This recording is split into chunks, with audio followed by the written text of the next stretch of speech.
I'm prone to nightmares. I have been ever since I was a child.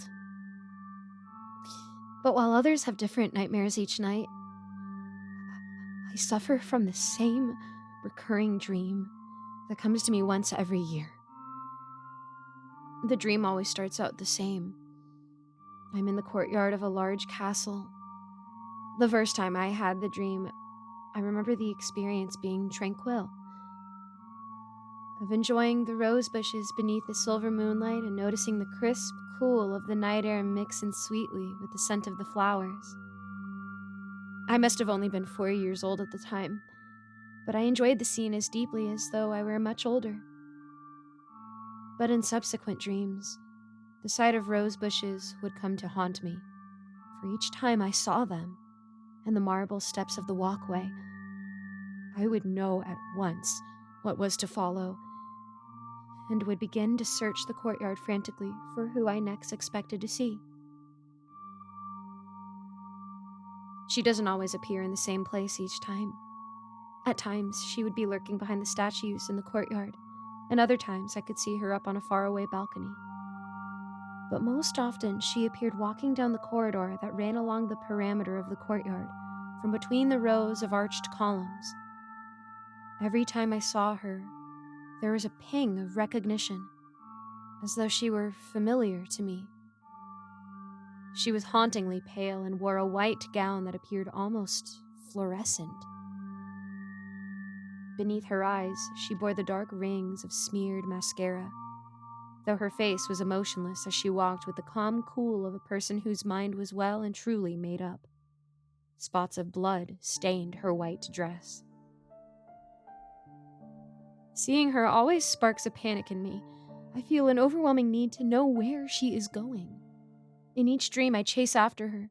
Sometimes the times when she's on the balcony, I run throughout the castle all night and never find her. Other times, she toys with me and goes down the wrong path, leading me to dead ends.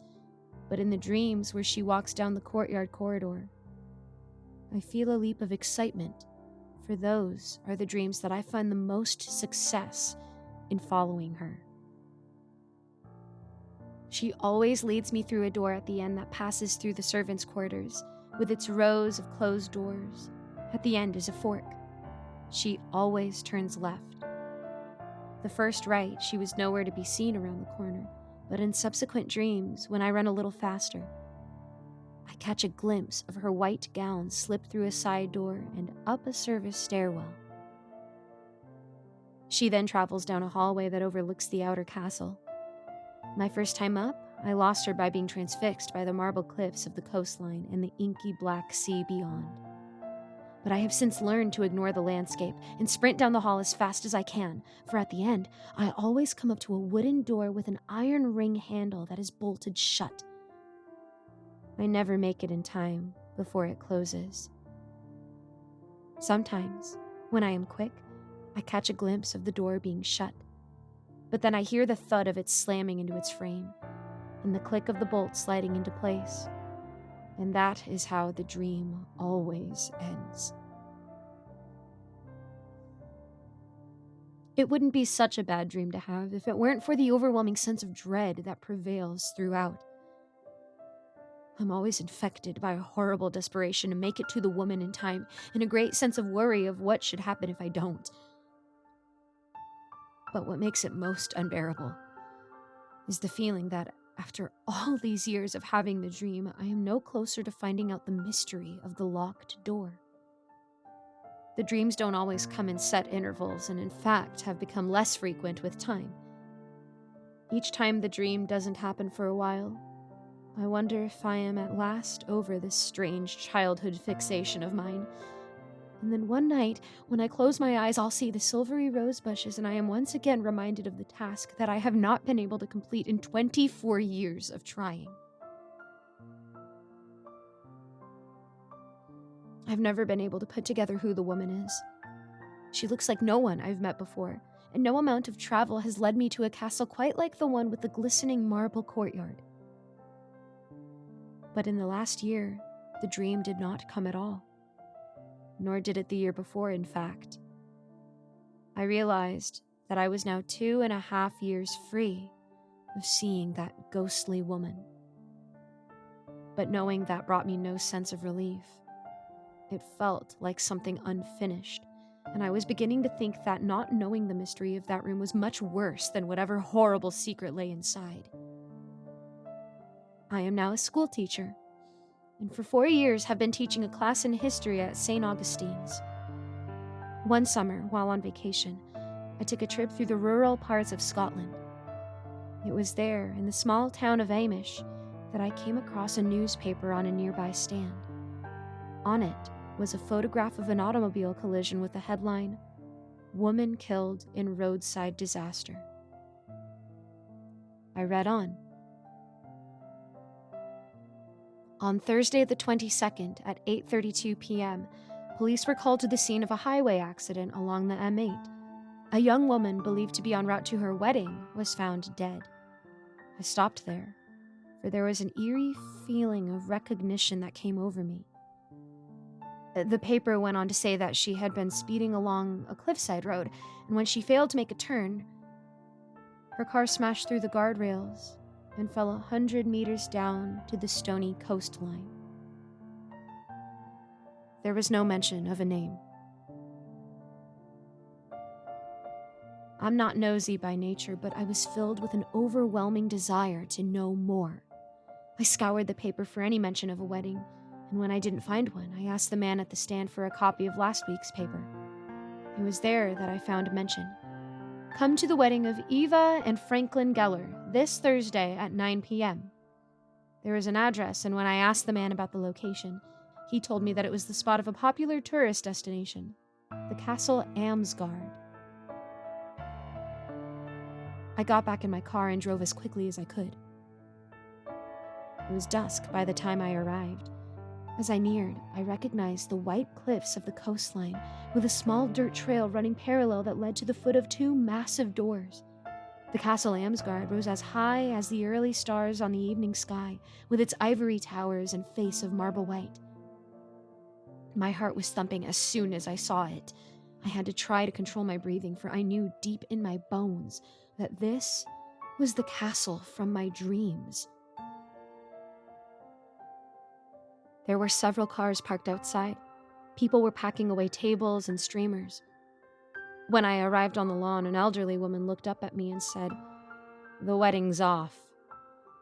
"Oh, I'm not here for the wedding," I told the woman. "I'm just a tourist. I visited the castle when I was a child and was just hoping to get a quick look for old time's sake." "Well, don't let us stop you. This is a solemn occasion for me and my family. We're in no mood to entertain," she begrudgingly said. I nodded. "What happened that the wedding be called off, if you don't mind me asking?" I eventually found the nerve to ask. "The bride passed away," the elderly woman said, "in a car accident." "I'm so sorry," I said. "No, you're not," the old woman grumbled as she pushed by me with a box of plates. "Was she in too much of a hurry to go to her own wedding?" I asked. "Was that what caused her fate?" "You ask a lot of questions." "I'm only a stranger," I said. "I promise I won't say a word of this to anyone. I'm just often a little too curious for my own good." The old woman sighed. "She got news that the groom had slept with one of her bridesmaids before the wedding. She got in her car and drove off before anyone could get a word in to stop her. He's up there now," she said, glancing up at one of the towers. "Locked himself away. Won't talk to anyone. Refuses to take blame for any of it. The lowlife." I froze. "He's up there? Right now?" I could see the locked door appear visibly in my mind. "Yes, but it's no use trying to get through to him." Before the old woman had finished talking, I was already sprinting for the large double doors. I had a hunch, a suspicion, that something was about to happen. Within me, there burned that sense of dread that so often burdened my dreams. I ran through the halls of the castle, shocked by how familiar the stone corridors felt to me. I remembered all those nights I'd wandered aimlessly around them. I knew the way by heart now that led into the deep interior of the castle. I ran until I reached a stone archway, and through it, I stepped out into a courtyard. The moon was out by now. My heart nearly stopped as my eyes fell on the rose bushes. The marble walkway, the distant balconies, the statues, all of it was exactly as I had dreamed. I couldn't believe it. I wondered if I wasn't dreaming now, and that the trip into Amish and the talk with the old lady were just a prelude to the old familiar dream that I worried was about to come. I caught a flash of white out of the corner of my eye. There was the ghostly woman, strolling as effortlessly as she did along the adjacent corridor. Her clothes were even bloodier than I remembered, and what I had once mistaken as purposefulness in her eyes, I now saw as a blinding hate. Without even hesitating, I bolted after her. I ran full speed down the servants' corridor, alarmed by how much it all looked the same. I turned left and bounded up the steps of service stairwell, tripping once or twice as I moved with a blind determination, faster than I ever moved in the dreams before. At the top, I could see the doorway down the hall. The woman was walking towards it. I screamed at her to stop as I sprinted after her, but I was still too late. The door slammed shut in front of me, and I heard the deadbolt slide in. My heart roared inside my chest. I listened for any clue of what was going on inside, and as I did, I heard a man speak. "Eva?" he said in a whisper. And then silence. I listened for a moment still, until a chilling scream erupted from the night. I cannot for the life of me describe to you what it was like. It was like nothing I had ever heard before, a scream of the deepest disbelief and terror.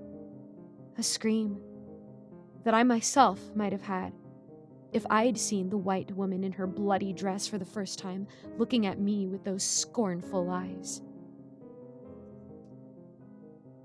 I ran for the window and screamed down to the guests for help. 3 of the men arrived 2 minutes later. By then, the cries of the man had finished.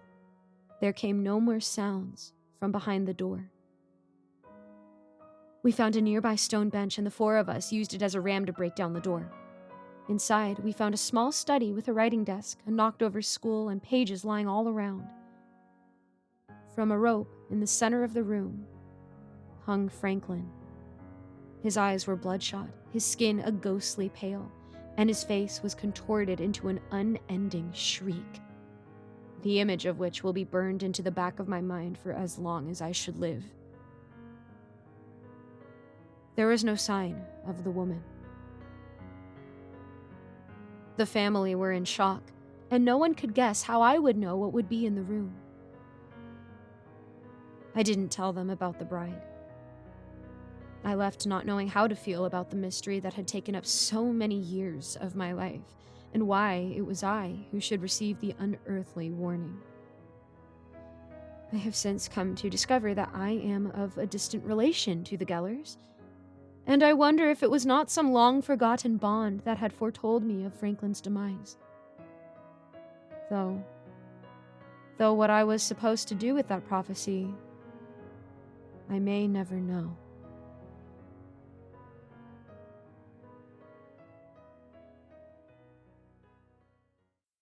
Thanks so much for listening, guys. A quick shout out to my patrons: Kevin Kess, Sabiel Eclipse, 055555, Cormac Wells, Amara, Matthew Steiner, Cupcake Hips, Alonzo, Mr. Sankofa, Michael Milburn, Kozak, Icy Narrates, Jesse Hartley, Eric Cifuentes, Andreas Anderson London, Lawrence Wallen, Geek Sanctuary, Melissa Perez, and this guy. That is someone's actual username. I love that. Thanks again so much for watching, guys. If there's anything you would like me to pray for, I would love to know how I can be praying for you. I hope you have a nice day, and I'll see you in the next video.